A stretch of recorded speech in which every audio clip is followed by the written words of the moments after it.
Assalamualaikum semuanya. Apa kabar kalian? Semoga dalam keadaan sehat dan dilancarkan rezekinya oleh Allah. Amin ya robbal alamin.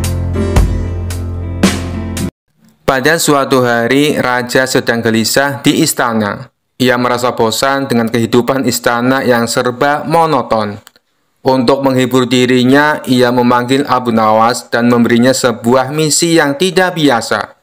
"Abu Nawas," kata raja, "aku mendengar ada sebuah tongkat ajaib yang bisa mengabulkan permintaan apa saja. Aku ingin kau mencarinya dan membawanya ke sini. Kalau kau gagal, aku akan memerintahkan pengawal untuk menghukummu." Abu Nawas yang terkenal licik dan penuh akal tersenyum kecil. "Baginda, apakah Anda yakin tongkat seperti itu ada?"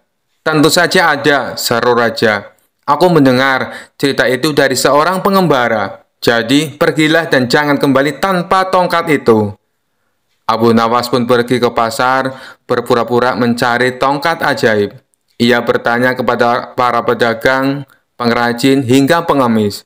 Tentu saja tidak ada yang tahu apa itu tongkat ajaib. Setelah seharian berkeliling, ia memutuskan untuk pulang ke rumah dengan sebuah rencana cerdik. Keesokan harinya, Abu Nawas kembali ke istana membawa sebuah tongkat kayu biasa yang ia temukan di pinggir sungai. Dengan percaya diri, ia menyerahkan tongkat itu kepada raja. "Baginda, inilah tongkat ajaib yang Anda cari," katanya sambil membungkuk. Raja mengamati tongkat itu dengan penuh rasa penasaran.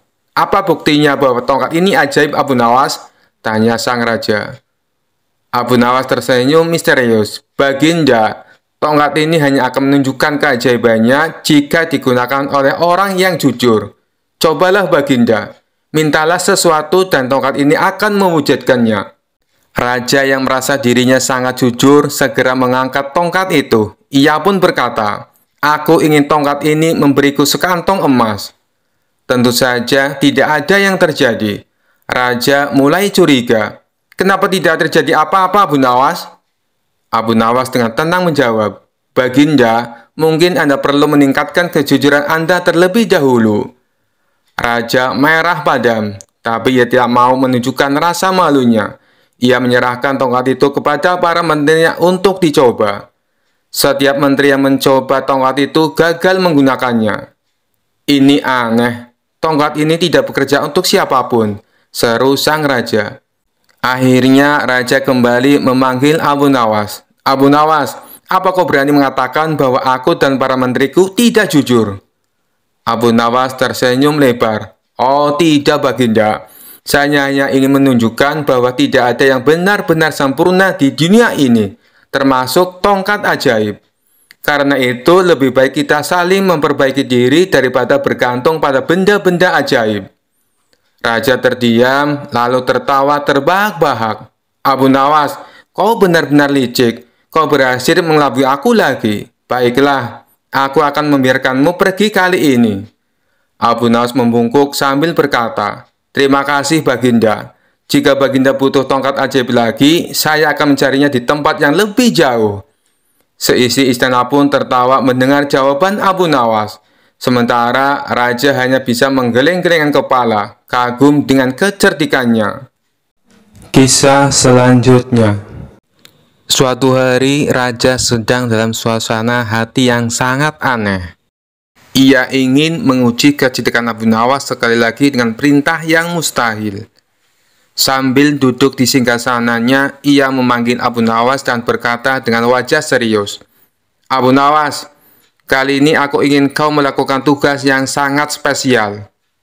Abu Nawas yang sudah terbiasa dengan perintah-perintah aneh dari raja, langsung tahu pasti akan ada sesuatu yang sulit kali ini. Tapi ia tetap tersenyum dan bertanya, "Apa perintah paduka kali ini?" Raja menatap Abu Nawas dengan tatapan tajam dan berkata, "Aku ingin kau mencari pohon yang bisa berbicara. Bawa pohon itu ke istana dan buktikan bahwa ia bisa berbicara." Abu Nawas terdiam sejenak, lalu tertawa kecil di dalam hati. Ia tahu bahwa tugas ini mustahil dilakukan.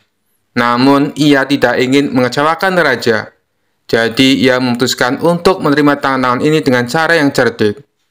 "Baiklah Paduka," kata Abu Nawas sambil tersenyum. "Berikan aku waktu seminggu, dan aku akan mencari pohon yang bisa berbicara." Raja mengangguk setuju, meski dalam hati merasa yakin Abu Nawas tidak akan bisa menyelesaikan tugas ini. Selama seminggu, Abu Nawas berpikir keras mencari cara untuk menyelesaikan tugas tersebut. Ia berjalan-jalan di sekitar hutan, mengamati pohon-pohon, dan akhirnya mendapatkan ide cemerlang. Setelah seminggu, Abu Nawas kembali ke istana dengan wajah penuh percaya diri. Raja yang penasaran langsung bertanya, "Bagaimana Abu Nawas? Apakah kau menemukan pohon yang bisa berbicara?" Abu Nawas tersenyum dan menjawab, "Tentu saja Paduka, pohon itu ada di hutan dekat desa. Saya sudah berbicara dengannya, dan ia setuju untuk menjawab pertanyaan Paduka. Tapi pohon itu punya syarat." Raja tercengang dan bertanya, "Syarat? Apa syaratnya?" Abu Nawas menjelaskan, "Pohon itu tidak mau diganggu oleh banyak orang. Ia ingin Paduka datang sendirian tanpa ada pengawal. Hanya dengan begitu, ia akan berbicara." Raja yang penasaran dengan keajaiban ini segera setuju. "Baik, aku akan pergi sendirian. Tunjukkan di mana pohon itu berada." Abu Nawas lalu membawa raja ke hutan, menuju sebuah pohon besar yang sangat tua. Pohon itu tampak kokoh dengan akar yang besar menjalar di sekelilingnya. Setelah sampai di depan pohon, Abu Nawas berkata, "Inilah pohon yang bisa bicara, Paduka. Silakan berbicara padanya, dan ia akan menjawab." Raja yang penasaran mendekati pohon itu dan mulai bertanya, "Wahai pohon, benarkah kau bisa berbicara?" Tentu saja pohon itu diam saja, tidak ada suara apapun. Raja mulai bingung, lalu menoleh ke Abu Nawas dan bertanya, "Mengapa pohon ini tidak berbicara?" Abu Nawas yang sudah siap dengan jawabannya tersenyum lebar dan menjawab, "Paduka, pohon ini sudah berbicara. Namun ia berbicara dengan caranya sendiri, bukan dengan kata-kata." Raja semakin bingung. "Apa maksudmu Abu Nawas?" Abu Nawas lalu menjelaskan, "Paduka, setiap pohon berbicara melalui gerakannya. Daunnya yang melambai ditiup angin, cabangnya yang bergoyang ketika disentuh, itu semua adalah bahasa mereka. Pohon ini tadi sudah menyapa Paduka dengan anggukan dahan dan hembusan angin. Bukankah itu tanda ia merespon kehadiran Paduka?" Raja berpikir sejenak, lalu melihat ke arah pohon yang memang melambai sedikit karena angin. Meskipun Raja tahu bahwa pohon tidak berbicara seperti manusia, ia tidak bisa menyangkal kecerdikan Abu Nawas. "Abu Nawas, kau memang luar biasa," kata Raja sambil tertawa. "Aku tidak menyangka kau bisa menemukan jawaban untuk tugas ini. Pohon ini memang tidak berbicara seperti manusia, tapi aku harus mengakui, kau benar, setiap makhluk punya cara sendiri untuk berbicara." Abu Nawas membungkuk hormat dan berkata, "Terima kasih Paduka. Pohon ini memang luar biasa, seperti halnya setiap ciptaan di alam. Mereka semua berbicara, hanya saja kita yang harus mendengarkan dengan cara yang berbeda." Raja puas dengan jawaban itu, dan sejak itu ia tidak pernah lagi meragukan kecerdikan Abu Nawas. Meskipun perintah-perintah ia berikan selalu di luar akal sehat. Dan tentu saja orang-orang di istana kembali tertawa, karena Abu Nawas lagi-lagi berhasil mengatasi tantangan yang mustahil dengan cara yang kocak dan cerdas. Kisah selanjutnya. Suatu hari seorang Habib datang ke desa Abu Nawas dengan membawa sehelai kain yang ia klaim sebagai potongan kiswah Nabi. Habib itu mengaku bahwa kain tersebut adalah bagian dari penutup Ka'bah dan memiliki kekuatan yang luar biasa. Orang-orang di desa mendengar kabar ini langsung terpesona dan berbondong-bondong datang untuk melihat kain tersebut. Mereka percaya bahwa menyentuh kiswah akan membawa keberkahan, dan bahkan ada yang rela membayar mahal untuk mendapatkannya. Abu Nawas mendengar kabar ini dan merasa ada yang tidak beres. "Aneh sekali," gumam Abu Nawas. "Potongan kiswah sampai di sini. Bukankah itu seharusnya sangat terjaga di Mekah?" Dengan rasa penasaran, Abu Nawas datang untuk menyelidiki. Di hadapan banyak warga, Abu Nawas berjongkok di dekat Habib dan kainnya sambil tersenyum. "Wahai Habib, bolehkah hamba bertanya, benarkah ini potongan kisah Nabi yang asli?"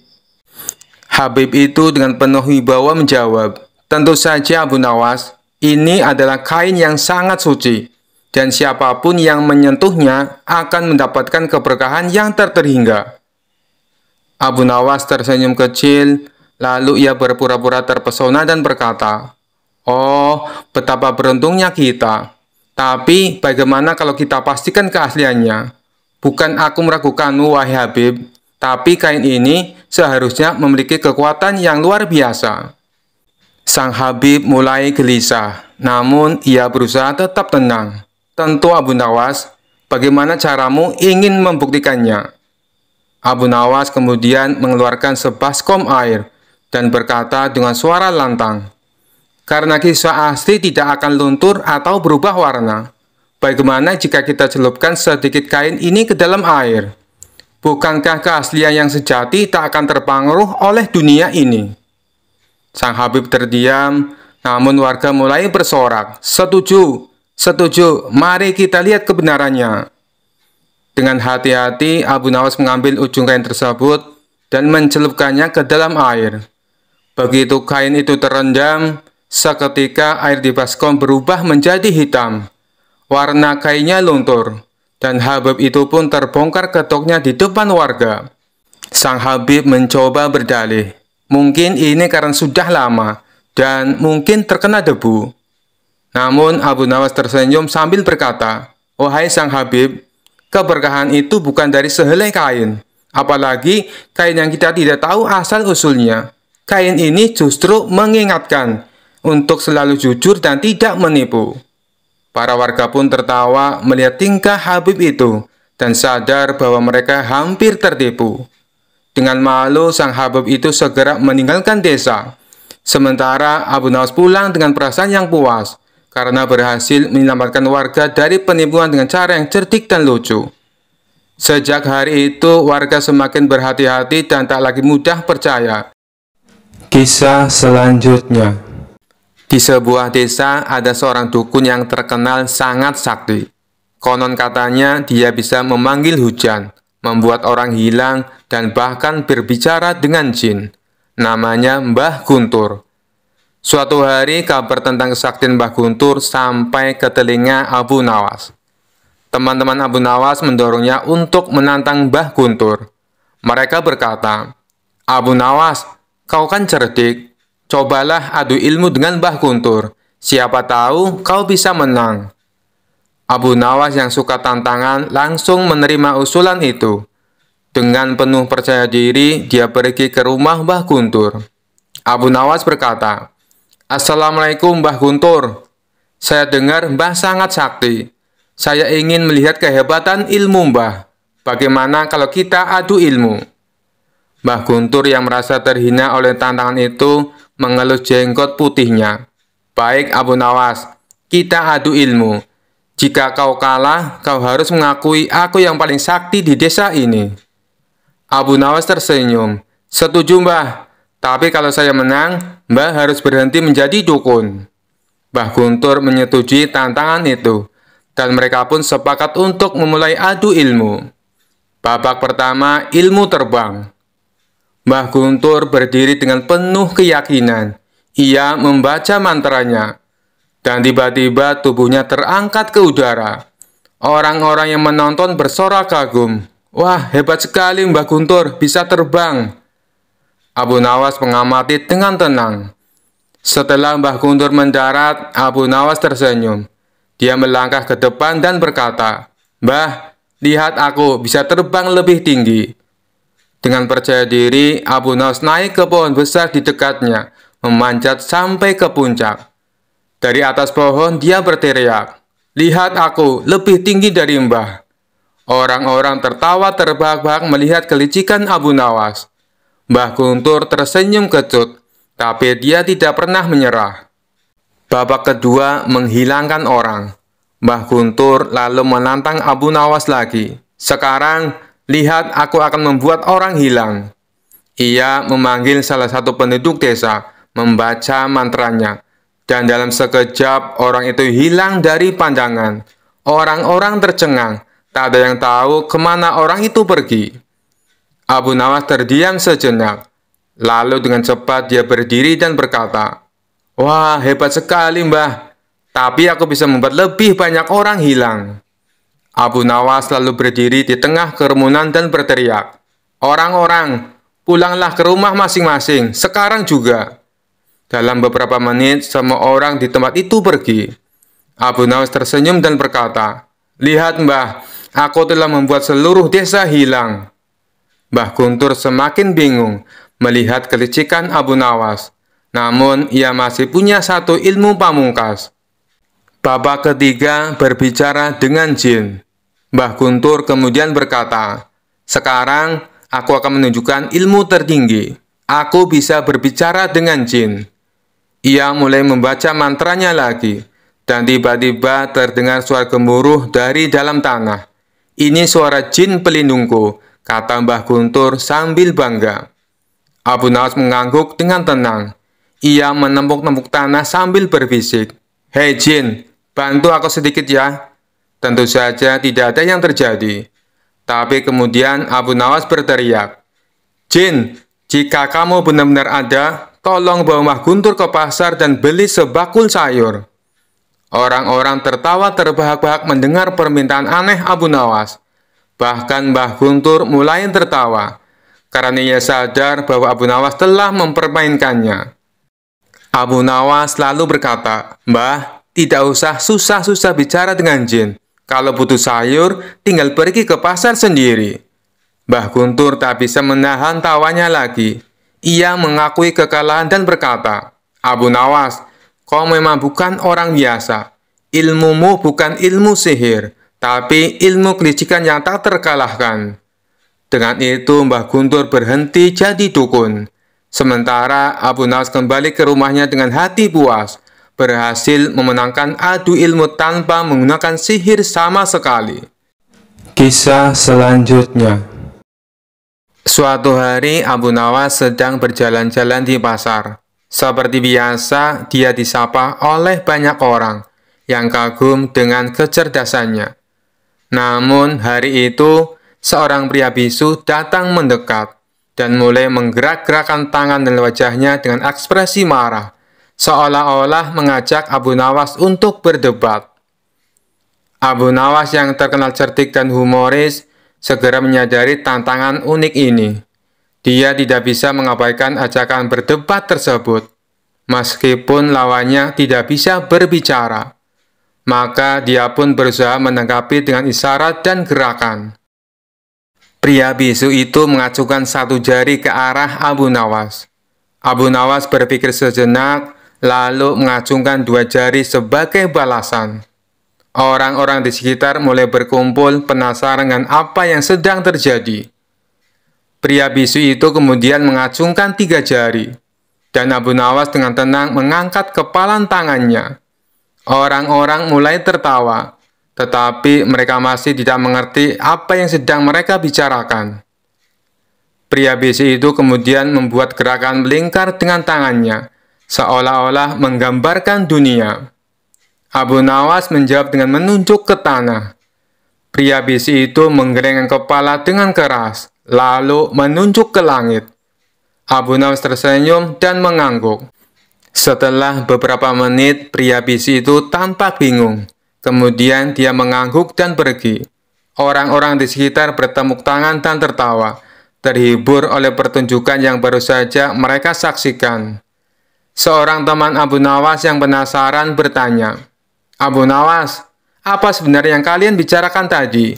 Itu terlihat seperti perdebatan yang sangat serius."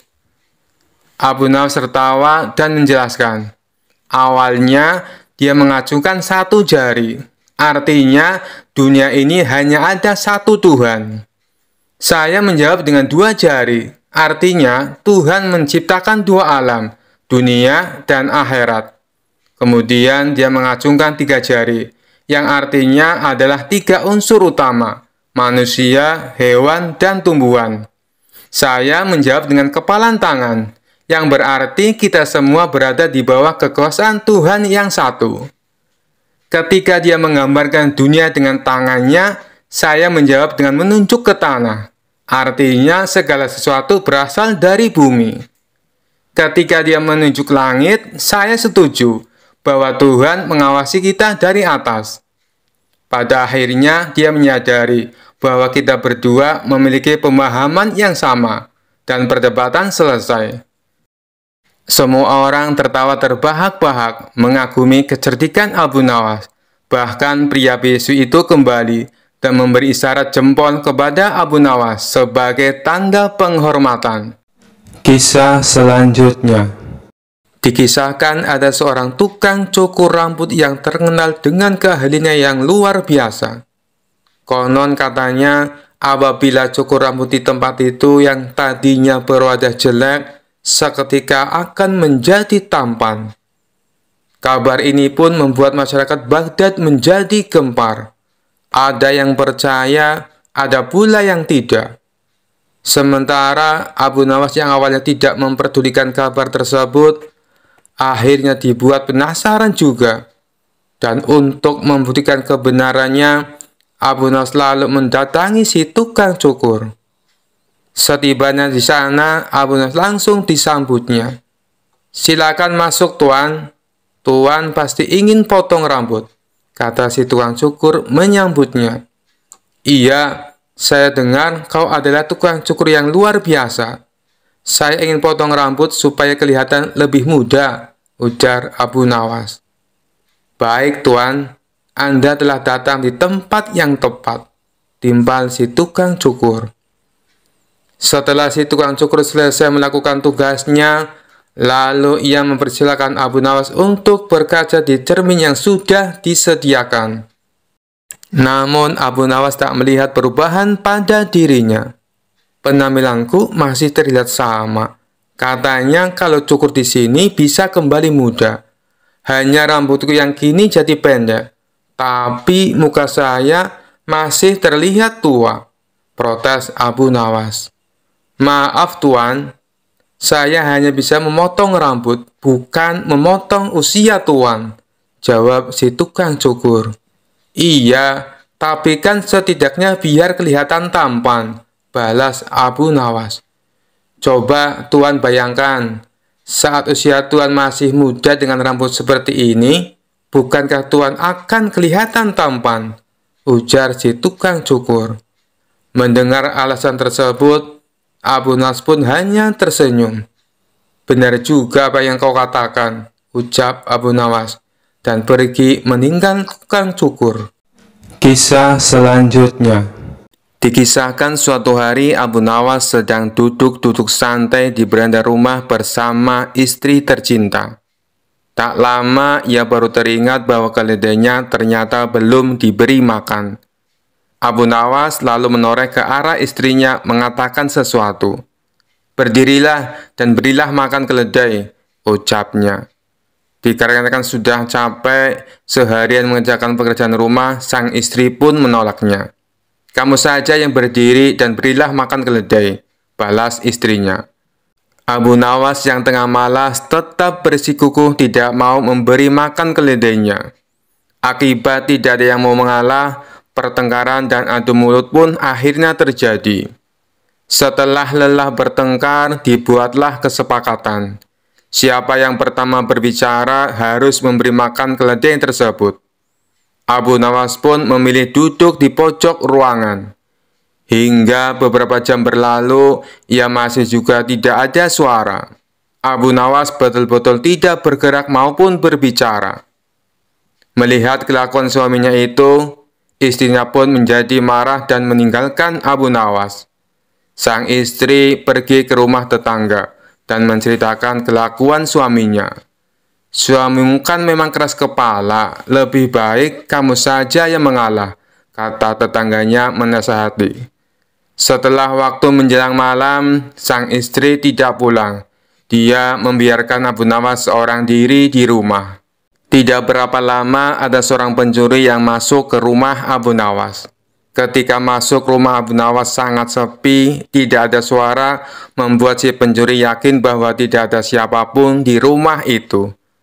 Namun sang pencuri sempat terkejut, karena waktu melihat ke arah pojok ruangan ada sosok Abu Nawas yang duduk terdiam sambil terus melotot ke arah si pencuri. Si pencuri pun menjadi ketakutan. Ia langsung bersimpuh di depan Abu Nawas untuk memohon ampun. Tapi Abu Nawas tidak memberi reaksi apapun. Dia tetap duduk terdiam dengan mata melotot. Melihat hal itu, si pencuri merasakan ada keanehan pada diri Abu Nawas. Si pencuri lalu menepuk-nepuk bahu Abu Nawas, namun masih tetap terdiam dan tidak bergerak. Jangan-jangan orang ini menderita kelumpuhan dan bisu, pikir si pencuri. Pencuri itu pun melanjutkan aksinya. Ia segera mengumpulkan barang-barang berharga yang ada di rumah Abu Nawas.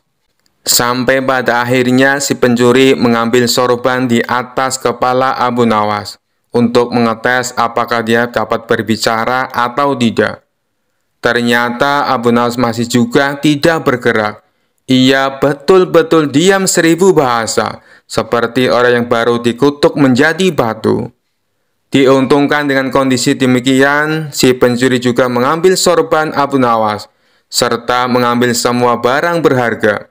Si pencuri lantas kabur dengan membawa barang curiannya. Tidak lama berselang, masuklah tetangga Abu Nawas dengan membawa semangkok sop panas. Melihat Abu Nawas duduk dan tidak bergerak, tetangganya pun berkata, "Aku diutus istrimu untuk membawakan sop ini, karena saat ini kamu pasti lapar." Namun Abu Nawas masih saja tidak mau berbicara. Ia malah menunjuk kepalanya sendiri, agar tetangganya mengerti bahwa dirinya sudah kehilangan sorban, dan rumahnya juga baru saja kemalingan. Tetapi tetangganya tersebut tidak mengerti dengan maksud Abu Nawas. Dia mengira Abu Nawas menyuruhnya untuk meletakkan sop tersebut di atas kepalanya. Saat tetangganya menaruh mangkok di atas kepala Abu Nawas, tentu saja sop mangkoknya langsung terjatuh dan bertetesan mengenai wajah, dagu, hingga badannya. Walaupun seluruh tubuhnya basah dan belepotan, Abu Nawas tetap saja diam dan tak bicara. Melihat tingkah Abu Nawas yang aneh, tetangganya itu langsung pulang untuk memberitahukan kepada istrinya. "Suamimu aneh sekali, dia diam saja, padahal tubuhnya kesiram sop panas, dan isi rumahnya juga kosong semua, sepertinya habis kemalingan," kata si tetangga kepada istri Abu Nawas.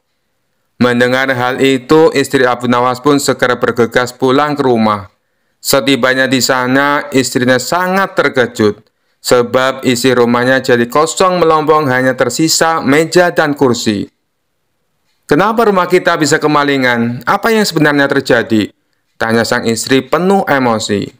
Alih-alih menjelaskan apa yang terjadi, Abu Nawas malah berkata dengan santainya, "Pergilah dan beri makan keledai. Kamu sudah kalah karena berbicara terlebih dahulu. Jangan keras kepala dan turuti perintah suamimu." Mendengar hal itu, sang istri pun bertambah emosi. Dia langsung melemparkan sandal ke arah Abu Nawas.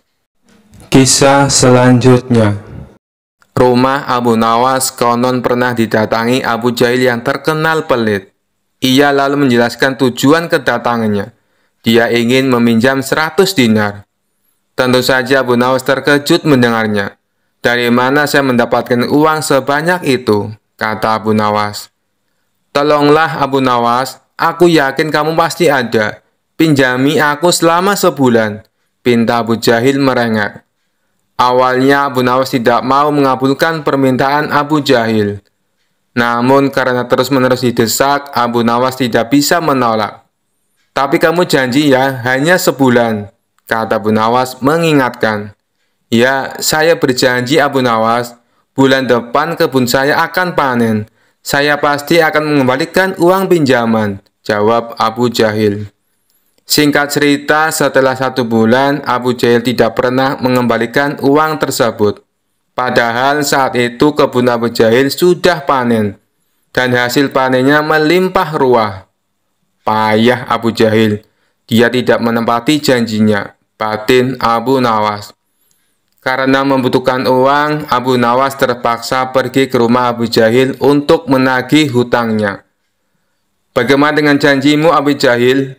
Katanya kamu akan mengembalikan uang itu dalam waktu sebulan, kata Abu Nawas. Abu Jahil menjawab bahwa dia tidak bisa membayar hutangnya. Ia beralasan bahwa uang hasil kebunnya digunakan untuk mengobati saudaranya yang sakit. Jangan khawatir Abu Nawas, saya pasti akan membayar bulan depan, kata Abu Jahil. Mendengar jawaban Abu Jahil, Abu Nawas sangat kecewa. Akhirnya dia pulang tanpa membawa uang sepeser pun. Beberapa hari kemudian, Abu Nawas mendengar kabar bahwa Abu Jahil sering mengundang teman-temannya untuk berpesta di rumahnya. Mendengar hal tersebut, Abu Nawas menjadi emosi. Kurang ajar, katanya dia kekurangan uang, tetapi dia malah sering mengadakan pesta, gerutu Abu Nawas. Abu Jahil pasti tidak akan membayar hutangnya karena 1000 alasan. Akhirnya Abu Nawas mendapat ide untuk mengerjai Abu Jahil. Keesokan harinya, Abu Nawas pergi ke desa seberang untuk menemui sahabatnya. Dia mulai menyusun strategi dan meminta bantuan seorang teman. Setelah strateginya matang, Abu Nawas segera mendatangi rumah Abu Jahil. Mengapa kamu ke sini, Abu Nawas? Aku kan sudah bilang, jika mengembalikan uangnya itu bulan depan, kata Abu Jahil. Jangan salah paham, Abu Jahil. Aku ke sini bukan untuk menagih hutang. Aku ingin mengajakmu bertemu dengan orang pintar, jawab Abu Nawas. Ada perlu apa memangnya? Tanya Abu Jahil penasaran. Ini Abu Jahil, di desa seberang katanya ada dukun pesugihan yang bisa membuat kita kaya. Aku ingin mencobanya di sana, jawab Abu Nawas. Benarkah? Oke Abu Nawas, aku ikut. Aku juga ingin kaya, kata Abu Jahil kegirangan mendengar adanya tawaran dukun pesugihan tersebut. Singkat cerita, Abu Nawas dan Abu Jahil tiba di rumah dukun pesugihan tersebut. Setelah memanggil keduanya, dukun itu bertanya, "Apa yang kamu lakukan di sini?" Abu Nawas kemudian mengutarakan keinginannya agar ia ingin kaya tanpa bekerja.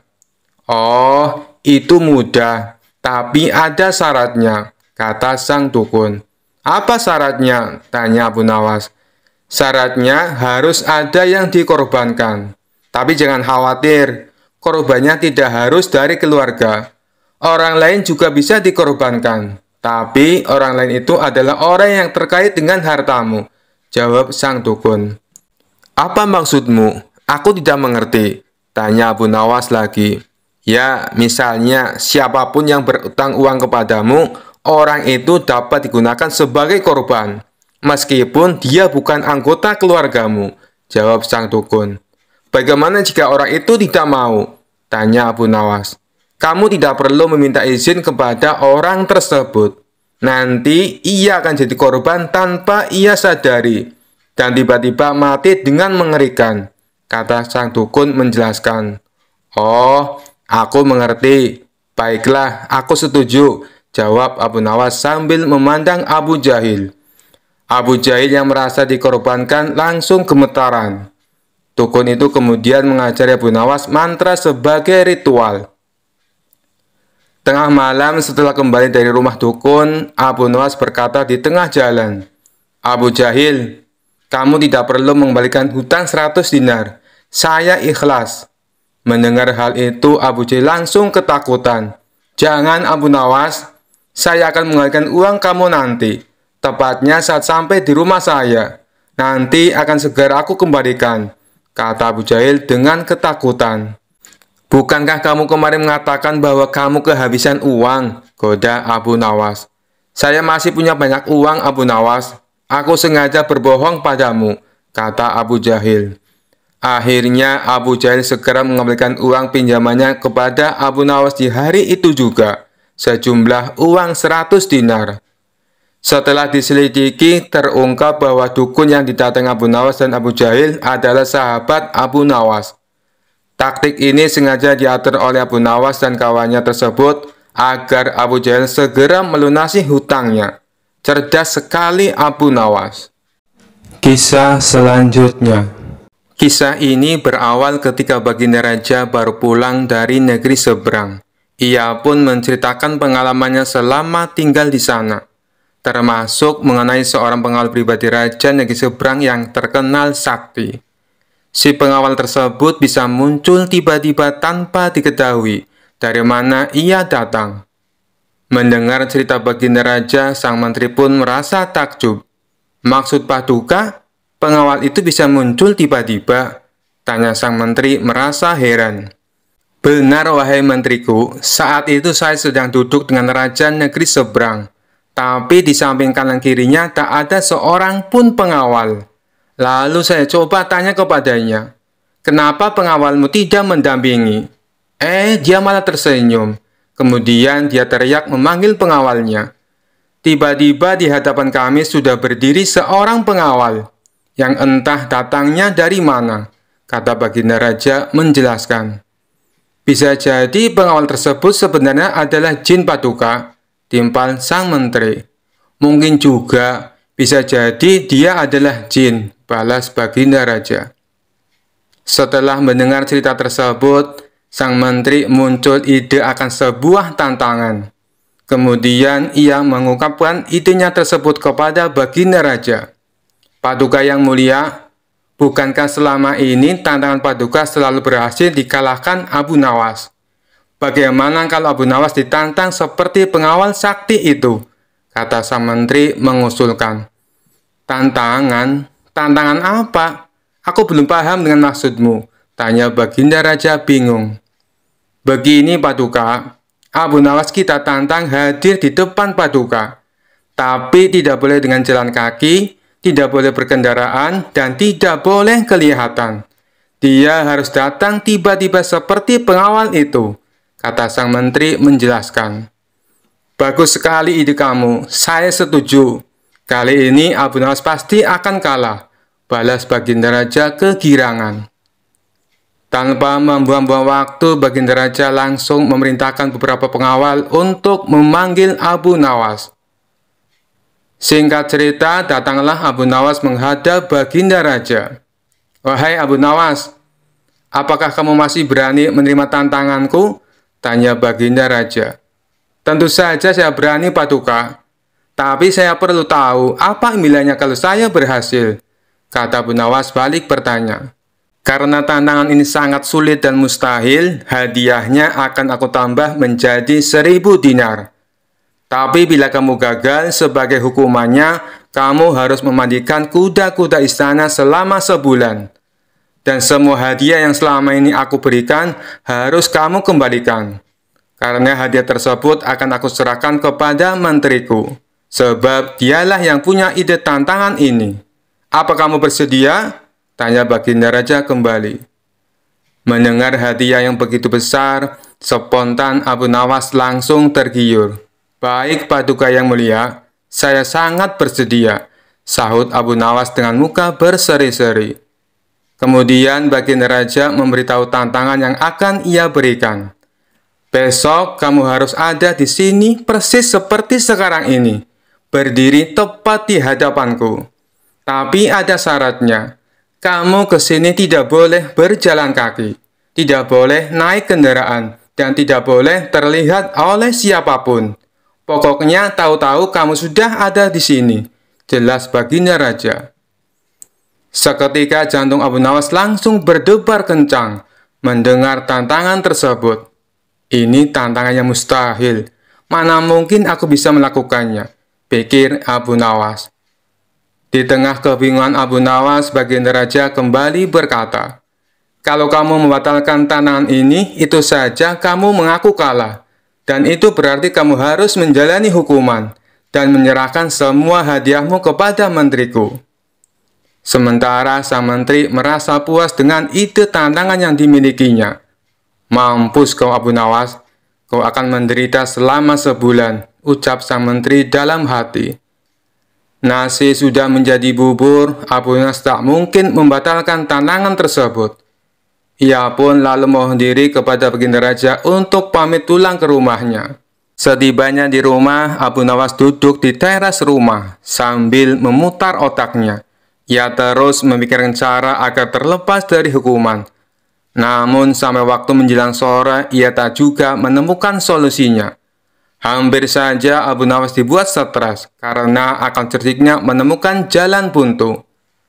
Saat ia tengah termenung, salah seorang tetangganya lewat di depan rumah Abu Nawas dengan memanggul karung yang besar.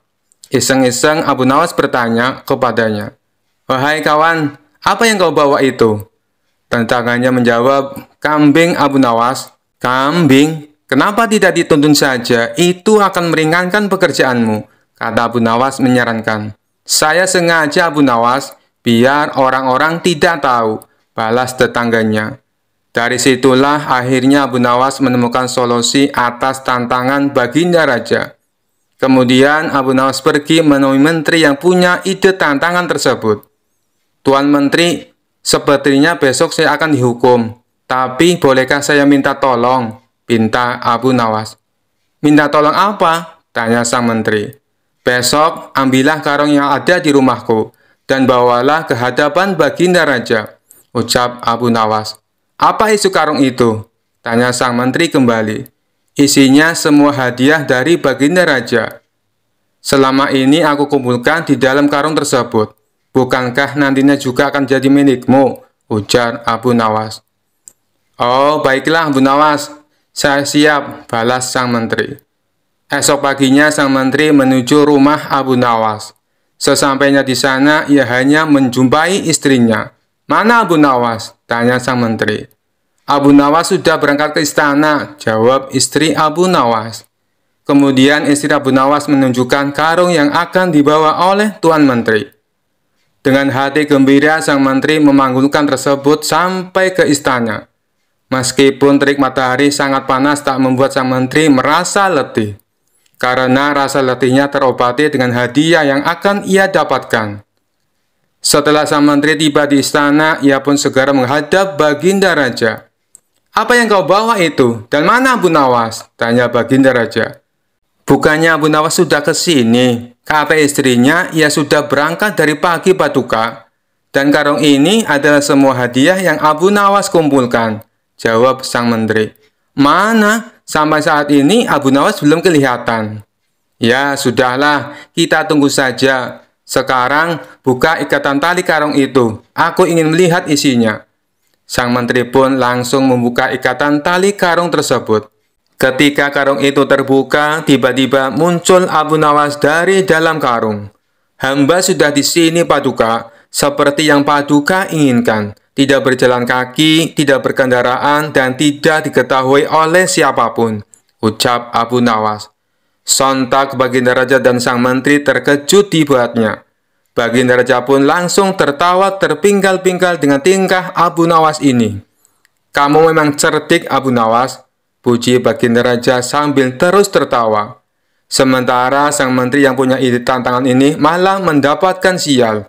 Ia bukan hanya gagal mendapatkan hadiah, tapi tanpa ia sadari, ia malah membantu Abu Nawas dalam menjalankan tantangannya. Kisah selanjutnya. Dikisahkan pada suatu hari, Raja memanggil Abu Nawas ke istana. Raja merasa perlu melakukan sesuatu yang bermanfaat untuk rakyatnya, terutama bagi anak-anak yatim yang membutuhkan perhatian dan kasih sayang. Raja percaya bahwa Abu Nawas dapat membantu mewujudkan ide ini. "Abu Nawas, aku ingin mengadakan kegiatan santunan untuk anak-anak yatim di kerajaan kita. Aku ingin mereka merasa dihargai dan dicintai. Apa yang harus kita lakukan untuk membuat acara ini berkesan?" tanya Baginda Raja. Abu Nawas tersenyum dan berkata, "Baginda, itu adalah niat yang sangat mulia. Mari kita adakan pesta kecil untuk anak-anak yatim, yaitu dengan makanan, permainan, dan hadiah.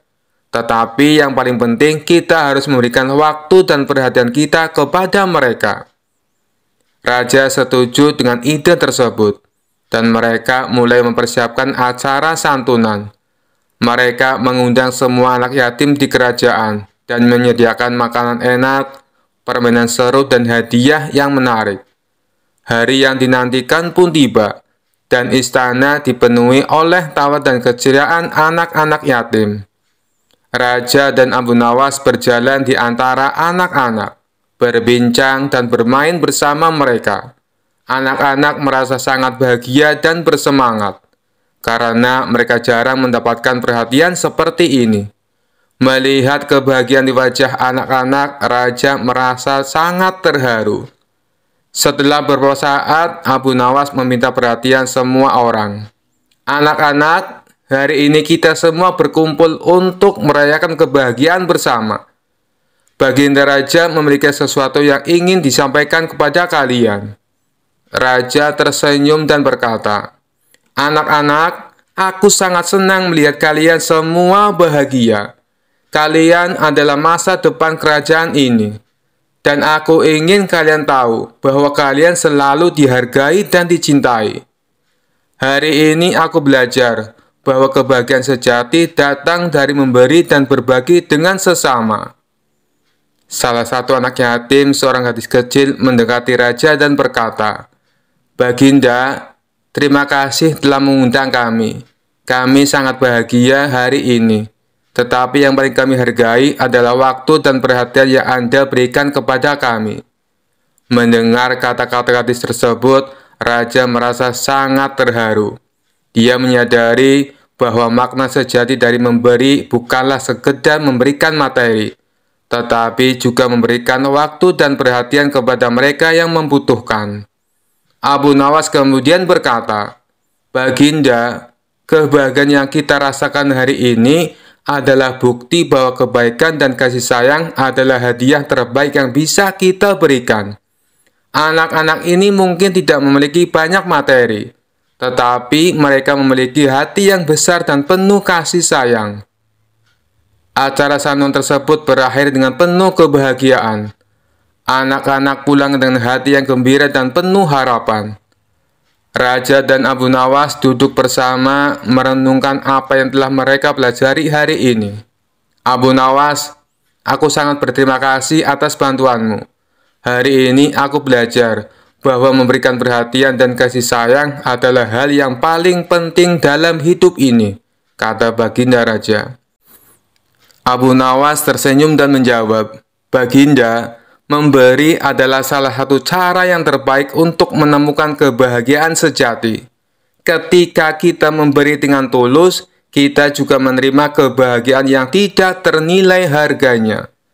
Kisah selanjutnya diceritakan Abu Nawas dan istrinya diundang oleh Baginda Raja untuk jamuan makan malam dalam rangka memperingati perkawinan emas sang raja.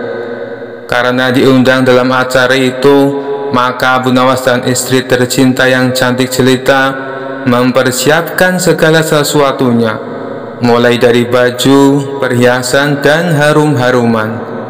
Kemudian Abu Nawas berkata kepada istrinya, "Istriku, hari ini kita harus tampil beda dari sebelumnya untuk menghargai undangan dari Baginda Raja. Berhias dan percantiklah dirimu, wahai istriku. Delima merahku yang cantik buat semua para tamu undangan dan raja terkesima." Mendengar pujian dari Abu Nawas, istrinya hanya tersenyum malu. Memang istrinya Abu Nawas terkenal dengan kecantikannya, tapi disembunyikan oleh cadar dan kerudung. Singkat cerita, Abu Nawas dan istrinya tiba di gerbang istana dan disambut oleh pengawal dan Perdana Menteri. Kemudian diantar ke tempat perjamuan malam yang sudah dihadiri oleh para tamu undangan, termasuk Baginda Raja beserta keluarga kerajaan. Kemudian Raja langsung berdiri menyambut kedatangan Abu Nawas dan istrinya, serta mempersilahkan mengambil tempat di samping Raja. Tanpa basa-basi dan panjang lebar, Baginda Raja membuka acara tersebut dan memberikan kata sambutan yang ringkas dan pendek. Acara makan malam pun dimulai. Karena acara makan malam diadakan di luar istana, tepat di aula pertemuan, sehingga angin malam yang sepoi-sepoi langsung bisa menerpa para tamu undangan. Acaranya meriah dan penuh canda tawa dari para tamu undangan. Tanpa diduga-duga, tiba-tiba cuaca mulai berubah dan angin mulai bertiup agak kencang. Tanpa disengaja, hembusan angin menerpa cadar dari istrinya. Hal itu membuat wajah istrinya Abu Nawas tersingkap dan terbuka. Para tamu undangan termasuk raja melihat wajah dari sang istri. Semua orang terkesima tanpa terkecuali. Raja pun terkagum-kagum dibuatnya. Dengan cekatan dan sigap, Abu Nawas menutup cadar istri yang terbuka tadi. Raja masih terkesima, dan dengan senyum kecil raja berbisik halus ke telinga Abu Nawas. "Ternyata engkau menyimpan mutiara Baghdad, Abu Nawas." Kemudian Abu Nawas membalas bisikan raja. "Justru karena mutiara, makanya saya sembunyikan dari tangan-tangan jahil yang tidak bertanggung jawab." Mendengar jawaban itu, wajah Baginda Raja berubah kemerah-merahan dan menahan malu. Singkat cerita, acara makan malam pun selesai. Para tamu undangan satu persatu meninggalkan aula pertemuan, hingga yang tertinggal hanya Baginda Raja dan Abu Nawas beserta istrinya. Kemudian Abu Nawas pun pamit kepada raja, tapi langkahnya ditahan oleh Baginda Raja karena ada yang mau dibicarakan dengan Abu Nawas. Abu Nawas mencium gelagat aneh dari sang raja. Setelah berbicara sebentar dengan sang raja, Abu Nawas pun pamit. Sesampainya di rumah, Abu Nawas menceritakan hal tersebut kepada istrinya. Isi dari pembicaraan tadi, raja ingin berkunjung ke rumah Abu Nawas. Istrinya pun menangkap pembicaraan suaminya tersebut dengan melihat dari gaya bicaranya. Dalam hati Abu Nawas agak resah dan bingung, karena raja ternyata menaksir istrinya, meskipun raja tidak mengucapkan secara langsung. Kemudian Abu Nawas berunding dengan istrinya cara menghadapi sikap raja yang agak doyan kawin ini. Setelah lama mencari jalan keluarnya, akhirnya Abu Nawas menemukan ide cemerlang untuk memberikan pelajaran kepada sang raja. Abu Nawas pun menceritakan idenya tersebut kepada istrinya. Singkat cerita, akhirnya hari yang dinanti pun telah tiba. Raja berkunjung ke rumah Abu Nawas ditemani beberapa pengawal dan menteri. Abu Nawas pun menyambut kedatangan raja dengan senyum-senyum. Kemudian mempersilakan duduk dan mencicipi makanan. Raja kagum dengan hidangan yang disajikan oleh Abu Nawas karena bentuk kue yang indah-indah dan cantik-cantik. Abu Nawas pun mempersilakan raja dan tamu yang lainnya untuk mencicipi kue yang telah disajikan. Raja dengan lahapnya menyantap makanan, mulai dari bentuk yang biasa sampai bentuk yang luar biasa. Apa saja yang melihatnya pasti akan menjamah dan mencicipinya. Ketika asik-asiknya raja menikmati kue tersebut, ada yang aneh dari kue tersebut. Raja pun memanggil Abu Nawas dan bertanya, "Hai Abu Nawas, dari bahan apa engkau buat kue ini? Rasanya hampir sama semua, padahal ada banyak kue dan bentuknya pun cantik-cantik." Abu Nawas pun tersenyum. "Baginda Raja, bahan kuenya dari buah labu," sambil berbisik halus di telinga sang raja. "Intinya semua sama saja rasanya, meskipun bentuk dan rupanya berbeda-beda, tapi rasanya ya laku juga." Mendengar itu raja tersentak kaget, dan dia menyadari kekeliruan yang dibuatnya selama ini. Kisah selanjutnya. Kala itu kota Baghdad mendadak gempar oleh kehadiran orang asing. Persoalannya bukan pada orangnya, melainkan orang asing tersebut tidak mempercayai adanya Tuhan. Bukan hanya itu, ia juga menantang orang-orang muslim berdebat mengenai adanya Tuhan. Kabar ini pun sampai ke telinga Baginda Raja. Karena dianggap bikin resah masyarakat, Orang asing ini lalu dipanggil ke istana. "Apa tujuanmu membuat onar di negeri kami?" tanya Baginda Raja.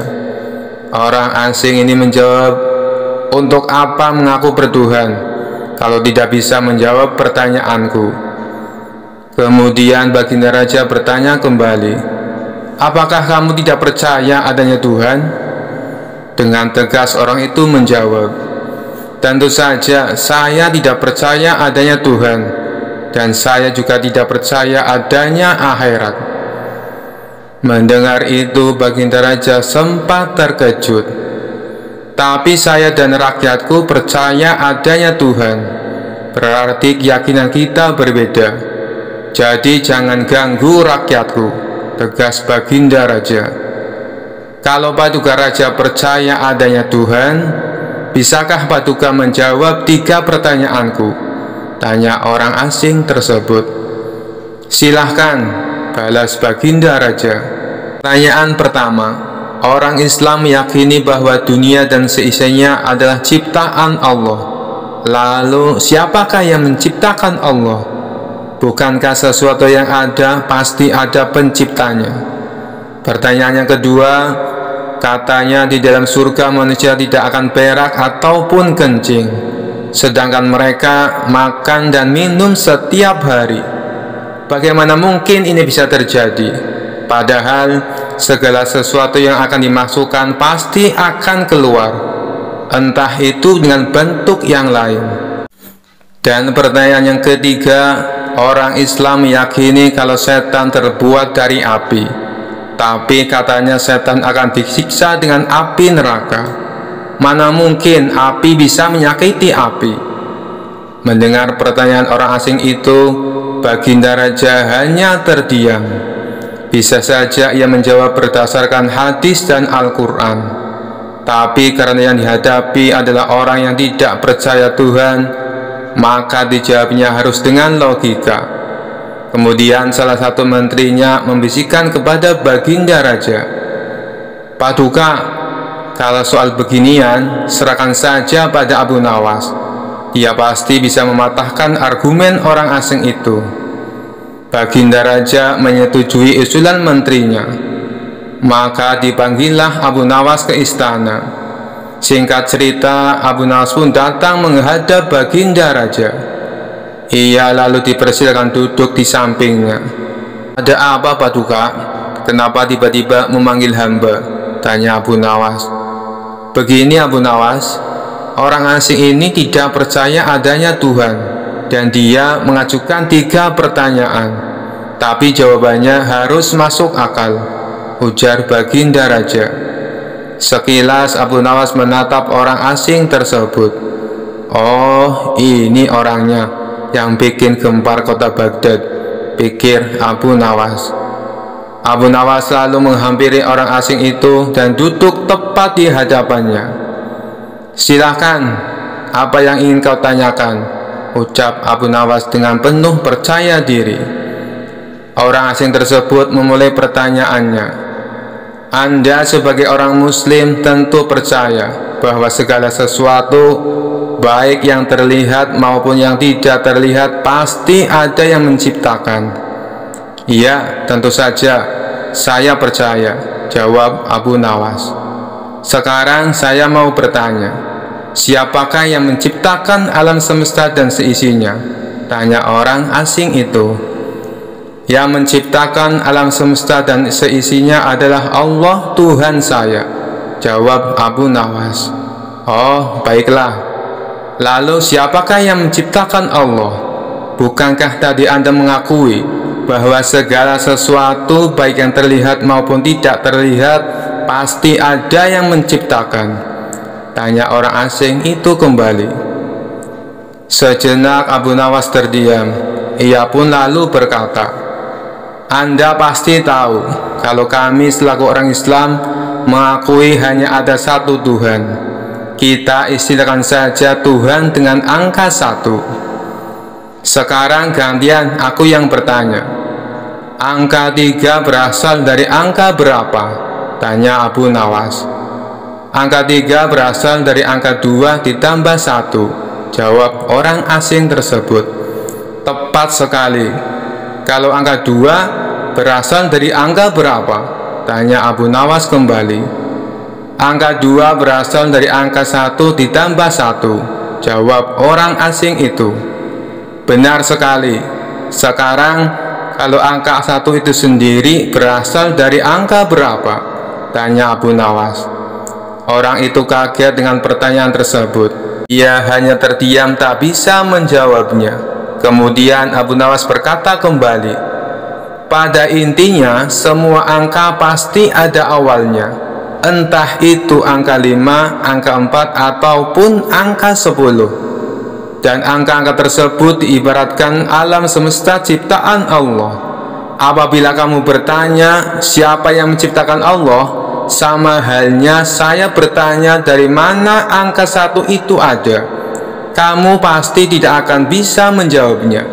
Jelas Abu Nawas. Orang itu pun langsung terdiam merenungi kata-kata Abu Nawas. Untuk jawabanmu atas pertanyaanku yang pertama masuk akal juga. Sekarang pertanyaan yang kedua. Kalian sebagai muslim pasti meyakini kelak hidup di surga tidak akan berak dan kencing. Padahal di sana kalian makan dan minum setiap hari. Mana mungkin itu bisa terjadi? Jelaskan padaku, tanya orang asing tersebut. Baik, akan saya jelaskan. Selama kamu dalam kandungan rahim ibumu, tentunya kamu makan dan minum, bukan? Karena menurut ilmu medis, seorang janin memakan sesuatu yang dimakan ibunya. Lalu ketika kamu dalam kandungan ibumu selama 9 bulan, apakah kamu pernah berak ataupun kencing? Untuk kedua kalinya pertanyaan orang asing itu bisa dijawab dengan mudah oleh Abu Nawas. Baik, jawabanmu masuk akal. Sekarang pertanyaan terakhir. Kalian sebagai muslim pasti meyakini kalau setan terbuat dari api dan neraka juga terbuat dari api.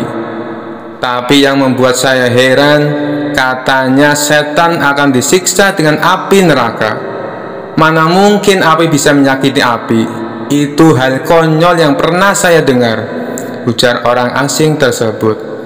Bisakah kamu menjelaskannya? Tanyanya kemudian. Sebelum aku menjawab pertanyaan yang terakhir, aku ingin kita saling berjanji.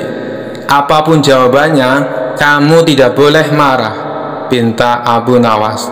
Tentu saja saya tidak akan marah, apalagi kalau jawabannya masuk akal, balas orang asing tersebut. Tiba-tiba Abu Nawas menampar pipi orang asing itu dengan sangat keras. Baginda Raja dan orang-orang yang hadir terkejut dibuatnya. Hei, apa-apaan ini? Kalau tidak bisa menjawab, jangan emosi, apalagi sampai main pukul kayak gini, protes orang asing itu. Siapa yang emosi? Itu tadi adalah jawaban saya. Apakah tadi kamu merasakan sakit? Tanya Abu Nawas. Tentu saja saya sakit, jawab orang itu sambil memegang pipinya. Coba kamu perhatikan tangan saya. Bukankah tangan saya terbuat dari tulang dan daging? Begitu juga dengan pipi kamu. Tapi ketika tangan saya ditamparkan ke pipi kamu, kamu langsung kesakitan. Itulah gambaran sederhana.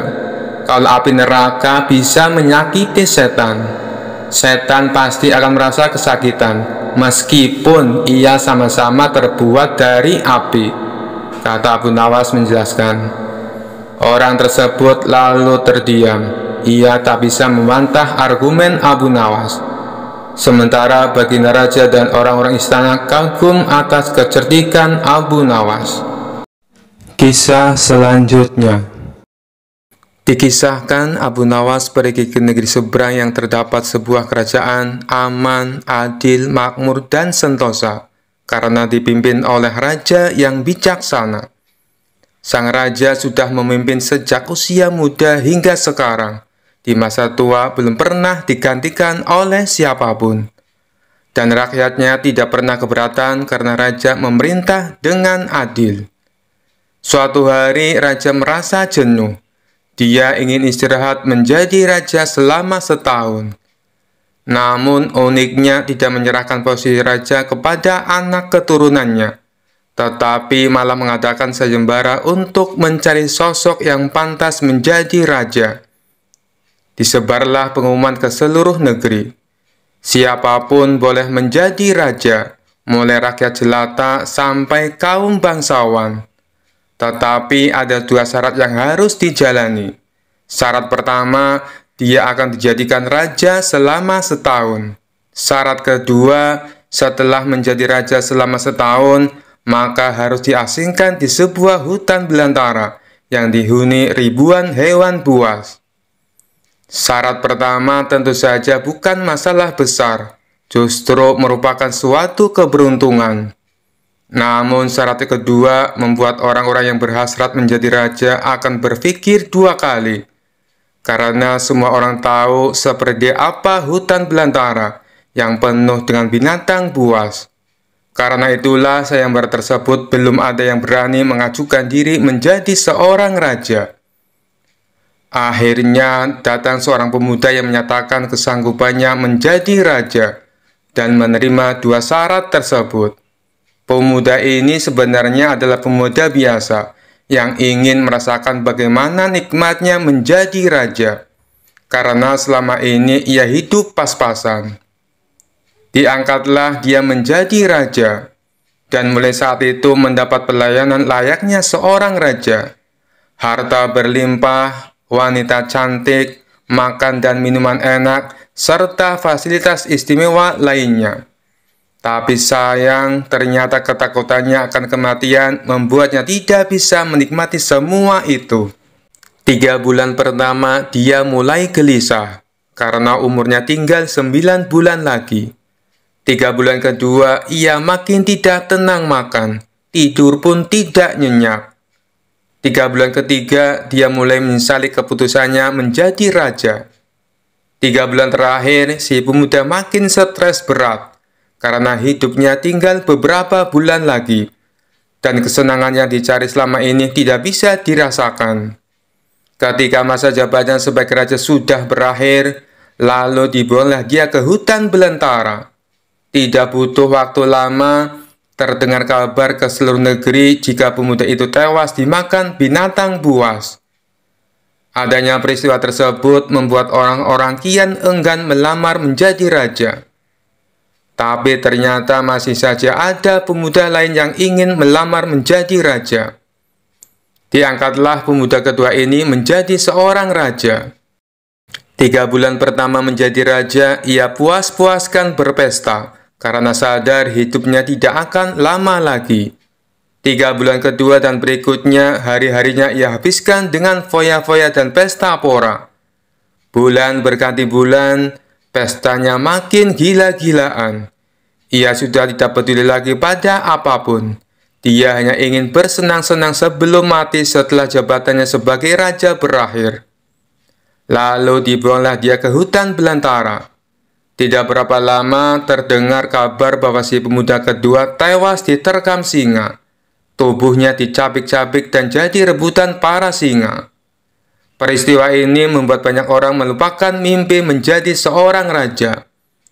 Mereka masih penasaran apakah masih ada orang yang cukup bodoh untuk melamar menjadi raja. Suatu hari Abu Nawas mampir ke negeri tersebut dengan tujuan menemui sahabat lamanya yang kebetulan merupakan penduduk di sana. Sesampainya di negeri itu, dengan penuh kehangatan Abu Nawas disambut temannya. Mereka berdua saling melepas kangen satu sama lainnya. Di sela-sela obrolannya, Abu Nawas merasa iba dengan kondisi sahabatnya itu. Ia kini hidup miskin, tinggal di gubuk kecil reot, hanya seorang diri. "Mana istrimu?" tanya Abu Nawas. "Semenjak aku jatuh miskin, ia pergi meninggalkanku," jawab sahabat. "Ya sudah, yang sabar ya. Yang penting kamu jangan tinggalkan sholat. Jangan lupa berdoa kepada Allah, agar Allah membukakan pintu rezeki untukmu," tutur Abu Nawas. "Alhamdulillah, aku tidak pernah tinggalkan sholat. Bahkan aku sekarang rajin berpuasa sunnah," balas sahabatnya. Oh iya, ngomong-ngomong, mana nih makanannya? Dari tadi kenapa belum keluar? Celetuk Abu Nawas. Maaf Abu Nawas, aku sudah tidak punya apa-apa. Aku sendiri kadang sehari makan, kadang tidak, ujar sahabatnya. Mendengar hal itu membuat hati Abu Nawas makin terenyuh. Kenapa tidak mencari kerja? Upahnya kan bisa untuk beli makanan, tanya Abu Nawas. Setiap hari aku keluar untuk cari pekerjaan, tapi belum juga dapat. Mungkin belum rezekiku, jawab sang sahabat. Kalau mau nekat sih sebenarnya aku bisa, bahkan aku bisa menjadi raja dan kaya raya. Tapi itu hanya sementara, setelah itu aku mati diterkam binatang buas di hutan belantara, kata sahabatnya melanjutkan. Maksudmu bagaimana? Tanya Abu Nawas heran. Kemudian sahabatnya itu memberitahu tentang sayembara yang diadakan rajanya. Mendengar sayembara tersebut, Abu Nawas terdiam sejenak. Tiba-tiba terlintas di benak Abu Nawas sebuah ide yang cemerlang. Kamu ingin hidup kaya? Aku akan membantumu. Sekarang juga antaran aku ke hadapan rajamu.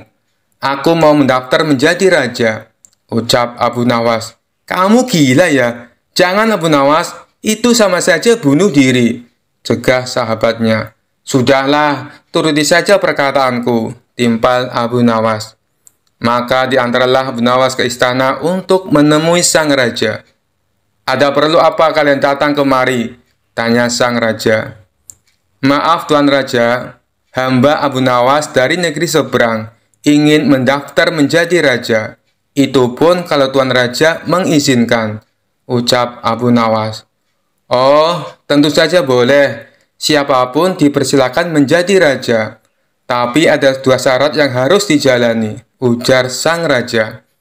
Hamba siap Paduka yang mulia, tapi hamba minta satu permintaan. Izinkan sahabat hamba ini menjadi pengawal pribadi hamba, kata Abu Nawas sambil menunjuk sahabatnya yang berdiri di sampingnya. Oh, silakan saja. Saat menjadi raja selama setahun, kau berhak atas segala sesuatunya, termasuk mengatur semua prajurit kerajaan beserta para menteri. Tapi ketika masamu menjadi raja berakhir, sahabatmu juga harus ikut kau dibuang ke hutan belantara, timpal sang raja. Sahabat Abu Nawas ini pun kaget dan sempat menolak dijadikan pengawal pribadinya. Namun akhirnya Abu Nawas berhasil membujuknya. Mendengar ada yang melamar menjadi raja lagi membuat masyarakat penasaran. Sebagian menertawakan kebodohan tersebut, sementara yang lain merasa iba dan kasihan. Abu Nawas akhirnya diangkat menjadi raja dan diberi segala kemewahan serta kemudahan fasilitas layaknya baginda raja. Ternyata berbeda dengan dua pemuda sebelumnya, Abu Nawas tidak berpesta pora dan foya-foya. Namun, ia membuat beberapa tindakan selama menjadi raja. 3 bulan pertama, Abu Nawas memerintah ribuan prajurit untuk membabat habis hutan belantara dan memindahkan semua binatang buas ke tempat lain. Sebagai raja, tentu perintahnya harus dipatuhi. Setelah 3 bulan berlalu, hutan belantara tempat ia akan dibuang kini menjadi tanah kosong yang siap huni. 3 bulan kedua, Abu Nawas memerintahkan para arsitek membuat istana megah untuk dirinya, tentunya dengan uang kerajaan yang dikuasai. Abu Nawas bisa membangun apa saja termasuk membangun istana di tanah yang dulunya adalah hutan belantara. Dalam jangka waktu 3 bulan, berdirilah istana megah dan kokoh. 3 bulan ketiga, Abu Nawas memerintahkan para prajurit membawakan harta dan perabotan dikirim ke istana yang baru saja dibangunnya. 3 bulan terakhir, Abu Nawas menawarkan kepada masyarakat, siapa saja yang mau pindah di wilayah istananya akan dibuatkan rumah dan diberi modal uang untuk berdagang. Kesempatan tersebut tidak disia-siakan warga. Ratusan orang mendaftarkan diri untuk pindah ke sekitaran istana Abu Nawas. Selama 3 bulan terakhir, tempat yang tadinya hutan belantara kini berubah menjadi pemukiman penduduk. Bahkan di sana Abu Nawas mempunyai istana dengan dipenuhi harta kekayaan. Akhirnya habislah masa jabatan Abu Nawas sebagai raja. Sesuai perjanjian, Abu Nawas dan sahabatnya dibuang ke hutan belantara yang kini sudah menjadi pemukiman penduduk. Sesampainya di sana, Abu Nawas dan sahabatnya memasuki istana barunya. Ini semua untukmu. Kau sekarang sudah menjadi orang kaya raya. Tapi jangan lupa bersedekah, utur Abu Nawas. Sahabatnya itu terkejut bukan main. Ia langsung merangkul Abu Nawas dan mengucapkan terima kasih. Akhirnya Abu Nawas pun pamit pulang kembali ke negerinya. Sekian dulu perjumpaan kita kali ini. Sampai bertemu lagi di kisah-kisah selanjutnya. Terima kasih yang sudah subscribe dan setia menonton channel ini. Wassalamualaikum warahmatullahi wabarakatuh.